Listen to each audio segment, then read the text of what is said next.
নহয়, মই এতিয়ালৈকে তেখেতৰ পদত্যাগৰ খবৰ পোৱা নাই। বাকী থাকিল নিৰ্বাচনৰ যিটো ৰেজাল্ট ফলাফল, এইটো ইতিমধ্যে আমি প্ৰেছ মিটৰ জৰিয়তে জনাইছোঁ গোটেই অসমবাসীক। যিটো মেণ্ডেট অসমবাসীয়ে দিছে এইটো আমি মানি লৈছোঁ সন্মান সহকাৰে। আৰু এই মেণ্ডেটটো জনমতটো আমাৰ বিপক্ষে গৈছে। তাৰ কি কাৰণ, এই কাৰণসমূহ বিশ্লেষণ কৰাৰ কাৰণে আমি দলে চিন্তা চৰ্চা কৰিব আৰু তাৰ কাৰণে ইতিমধ্যে চিন্তা চৰ্চা আৰম্ভ হৈছে।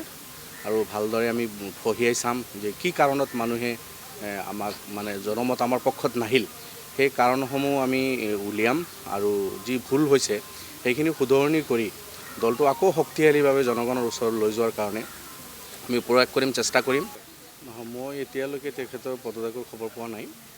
বাকী থাকিল নিৰ্বাচনৰ যিটো ৰেজাল্ট ফলাফল, এইটো ইতিমধ্যে আমি প্ৰেছ মিটৰ জৰিয়তে জনাইছোঁ গোটেই অসমবাসীক। যিটো মেণ্ডেট অসমবাসীয়ে দিছে এইটো আমি মানি লৈছোঁ সন্মান সহকাৰে। আৰু এই মেণ্ডেটটো জনমতটো আমাৰ বিপক্ষে গৈছে। তাৰ কি কাৰণ, এই কাৰণসমূহ বিশ্লেষণ কৰাৰ কাৰণে আমি দলে চিন্তা চৰ্চা কৰিব আৰু তাৰ কাৰণে ইতিমধ্যে চিন্তা চৰ্চা আৰম্ভ হৈছে। আৰু ভালদৰে আমি ফহিয়াই চাম যে কি কাৰণত মানুহে আমাক জনমত আমাৰ পক্ষত নাহিল, সেই কাৰণসমূহ আমি উলিয়াম আৰু যি ভুল হৈছে সেইখিনি শুধৰণি কৰি দলটো আকৌ শক্তিশালীভাৱে জনগণৰ ওচৰত লৈ যোৱাৰ কাৰণে আমি প্ৰয়াস কৰিম, চেষ্টা কৰিম। নহয়, মই এতিয়ালৈকে তেখেতৰ পদত্যাগৰ খবৰ পোৱা নাই।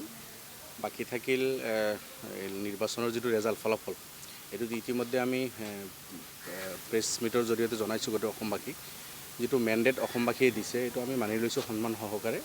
আৰু এই মেণ্ডেটটো জনমতটো আমাৰ বিপক্ষে গৈছে। তাৰ কি কাৰণ, এই কাৰণসমূহ বিশ্লেষণ কৰাৰ কাৰণে আমি দলে চিন্তা চৰ্চা কৰিব আৰু তাৰ কাৰণে ইতিমধ্যে চিন্তা চৰ্চা আৰম্ভ হৈছে।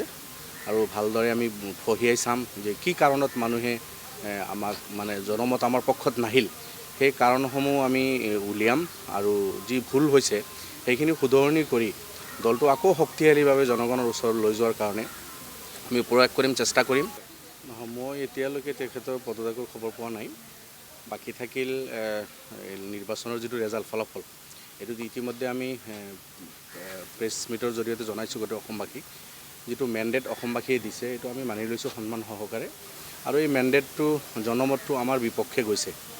তাৰ কি কাৰণ, এই কাৰণসমূহ বিশ্লেষণ কৰাৰ কাৰণে আমি দলে চিন্তা চৰ্চা কৰিব আৰু তাৰ কাৰণে ইতিমধ্যে চিন্তা চৰ্চা আৰম্ভ হৈছে।